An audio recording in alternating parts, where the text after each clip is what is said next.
N'oublions pas de remercier tous ceux qui ont pris le temps de répondre à ce sondage. Un grand merci à ces personnes-là.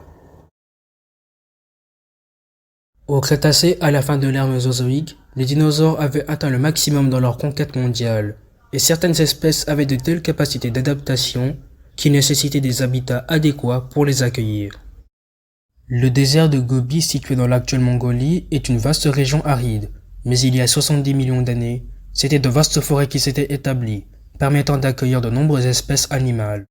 La végétation luxuriante y attirait de nombreuses espèces de dinosaures herbivores, comme le grand Nemegtosaurus et ses plus de 13 mètres de long, accompagné du Saurolophus et ses plus de 10 mètres. Pour contrôler cette population d'herbivores, il fallait un énorme prédateur, comme le Tarbosaurus, littéralement la version asiatique du puissant T-Rex. Partout dans le monde existent au moins un ou plusieurs animaux qui tentent de devenir les plus bizarres de leur écosystème, avec des modes de vie presque uniques au monde. Et il semble que la formation de Nemegt n'ait pas échappé à cette condition.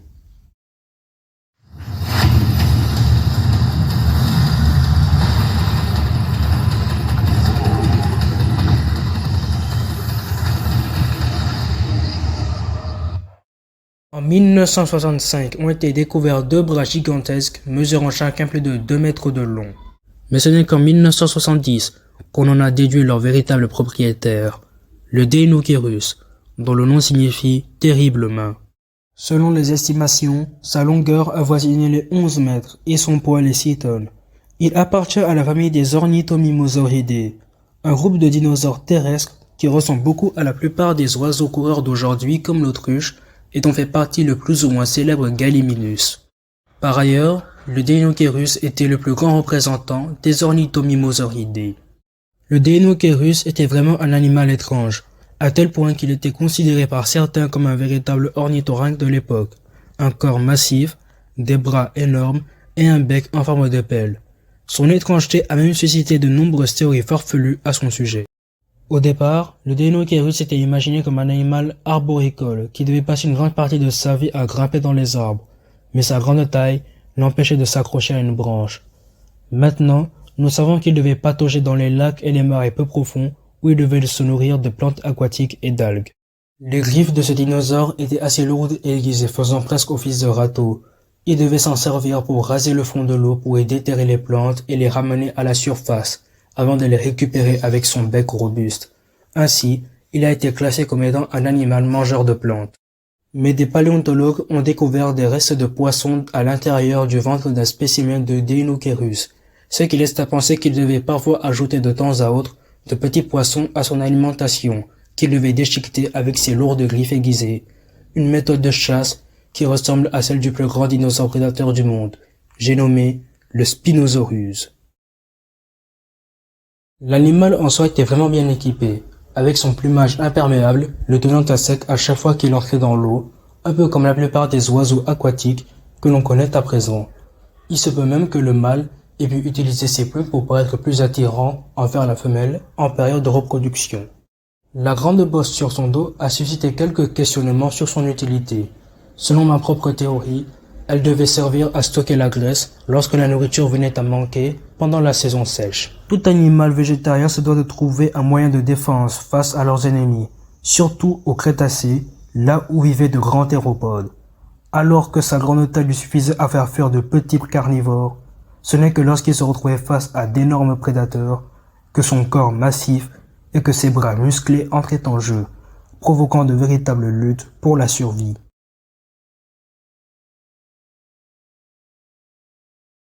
En 1948, des paléontologues font la découverte de vestiges mesurant chacun 2 mètres de long. Au début, ils avaient associé ces griffes à ceux d'une tortue géante aquatique, dont l'utilité était réservée à la femelle. Cette tortue aurait utilisé ses griffes pour creuser des terriers, dans lesquels elle aurait déposé ses œufs en incubation, comme les tortues d'aujourd'hui.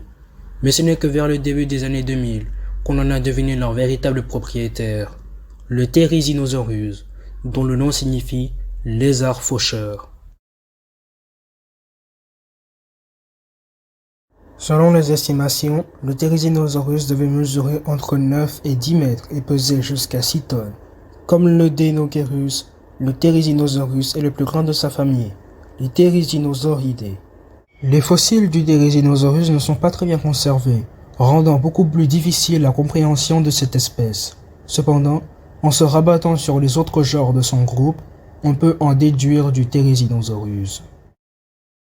Le Therizinosaurus devait disposer d'un bec crochu, accompagné de dents plus ou moins tranchantes et aiguisées, suffisantes pour découper les feuilles qu'il devait aller chercher en hauteur grâce à la taille de son grand cou. Mais des paléontologues pensent avoir découvert que cet animal ne se nourrissait pas que de plantes, et qu'il pouvait abattre des nids d'insectes facilement et se nourrir de leur contenance. Ainsi, il est classé comme étant un animal omnivore. Ce n'est pas pour rien qu'on a donné ce nom à ce dinosaure. La taille monstrueuse de ses gigantesques griffes en font la bonne preuve. À raison de 70 cm de long, elles étaient sans doute beaucoup plus grandes et tranchantes que n'importe quelle épée fabriquée par l'être humain. Le Therizinosaurus cohabitait sans doute avec d'énormes prédateurs, comme le puissant Tarbosaurus, un tyrannosauridé pouvant mesurer entre 10 et 12 mètres. Avec un tel prédateur dans les environs, on pouvait sans doute imaginer que les griffes de ces dinosaures auraient servi dans la défense. Le Therizinosaurus disposait des mécaniques de défense parmi les plus meurtrières de son époque, non seulement causant de graves blessures, mais peut-être lui permettant d'empaler ses ennemis, un peu comme il l'aurait fait au puissant Giganotosaurus dans la scène de combat de Jurassic World Dominion.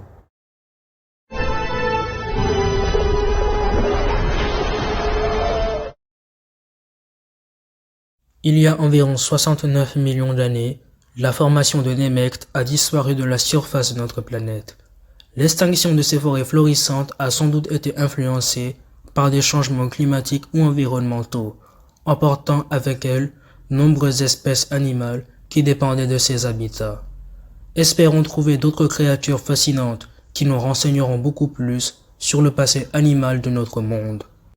N'hésitez pas à me proposer de nouvelles espèces animales dans les commentaires.